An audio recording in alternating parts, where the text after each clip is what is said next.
Magandang araw mga kaibigan. Welcome back sa ating channel. Sa videong ito ay aalamin natin kung alin-alin ang nasa top 10 pinakamayayamang probinsya sa Pilipinas as of 2026. Batay sa pinakahuling Commission on Audit or COA Provincial Government Assets Report, ang ranking na ito ay hindi haka-haka, hindi base sa chismis at lalong hindi base sa popularity. Ito ay batay sa opisyal na datos ng Commission on Audit, particular sa kabuuang assets ng bawat provincial government. Tara't simulan na natin. Number 10.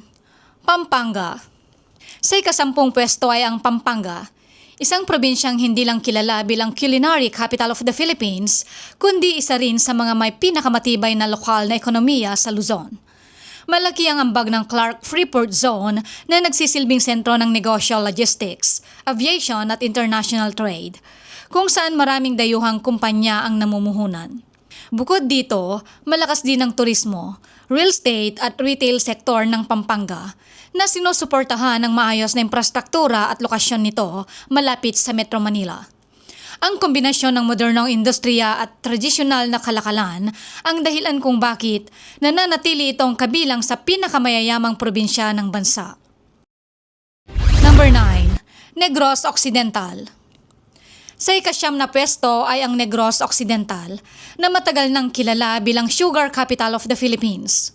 Malaking bahagi ng yaman ng probinsya ay nagmumula sa malawak nitong taniman ng tubo na sinusuportahan ng sugar milling, agribusiness at export activities. Bukod sa agrikultura, lumalakas din ang sektor ng livestock, aquaculture at food processing. Sa mga lungsod tulad ng Bacolod, patuloy ang pag-usbong ng real estate, negosyo at serbisyong pangkalakalan, dahilan upang manatiling matatag ang assets ng probinsya sa kabila ng pagbabago ng pandaigdigang ekonomiya.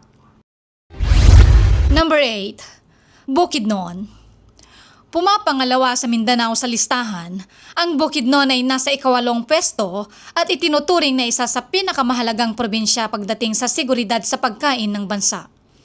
Tinaguri ang food baskets of Mindanao. Dito nanggagaling ang malaking bahagi ng supply ng pinya, mais, asukal at iba pang mga produktong agrikultural na ginagamit ng malaking food at beverages companies. Malaki din ang industriya ng livestock at dairy farming sa probinsya. Bagamat hindi kasing urban ng ibang lugar, ang lawak ng lupa at tuloy-tuloy na produksyon ang nagsisilbing pundasyon ng matibay na assets ng Bukidnon. Number 7. Ilocos Sur. Sa ika-7 pwesto ay ang Ilocos Sur, isang probinsyang pinagsasama ang kultura, kasaysayan at ekonomiya. Malaki ang kontribusyon ng turismo, particular ang Vigan City na isang UNESCO World Heritage Site na patuloy na dinarayo ng lokal at dayuhang mga turista. Bukod sa turismo, umaasa rin ang probinsya sa agrikultura tulad ng tabako, mais at mga gulay, pati na rin sa handicraft at furniture making industry na kilala sa tibay at kalidad. Ang disiplinadong pamamahala at balanseng pag-unlad ang dahilan kung bakit nananatiling matatag ang yaman ng Ilocos Sur. Number 6. Cavite. Nasa ika-6 na pwesto ang Cavite, isa sa pinakamabilis umunlad na probinsya sa buong Pilipinas. Dahil sa lapit nito sa Metro Manila, naging sentro ito ng industrial parks, economic zones at malawakang real estate developments. Maraming pabrika, logistic hubs at negosyo ang matatagpuan dito na sinusuportahan ng expressways at modernong transport infrastructure. Bukod sa industriya, may ambag din ng turismo at kasaysayan ng Cavite sa lokal na ekonomiya. Ang tuloy-tuloy na urbanisasyon ang dahilan kung bakit patuloy na lumalaki ang assets ng probinsya. Number 5. Davao de Oro. Sa ika-5 pwesto ay ang Davao de Oro, isang probinsya na mabilis ang pag-angat pagdating sa yaman ng pamahalaang panlalawigan. Kilala ito sa mayamang mineral resources, particular sa ginto at iba pang mina, na nagsisilbing pangunahing pinagkukunan ng kita. Bukod sa pagmimina, malakas din ang agrikultura ng probinsya kung saan nagtatanim ng palay, saging at high-value crops. Dahil sa kombinasyon ng likas na yaman at maayos na investment climate, patuloy na tumataas ang assets ng Davao de Oro taon-taon. Number 4. Batangas. Pang-apat sa listahan ang Batangas, isa sa pinakamahalagang probinsya pagdating sa kalakalan at industriya sa Luzon. Dito matatagpuan ang isa sa pinakamalaking international seaports ng bansa na nagsisilbing pangunahing daanan ng import at export. Malakas din ang sektor ng enerhiya dahil sa maraming power plants, pati ng manufacturing at industrial estates. Dagdag pa rito ang agrikultura, turismo at real estate development na patuloy na nagpapalawak sa economic base ng probinsya, dahilan upang manatili ito sa top tier ng pinakamayayamang lalawigan.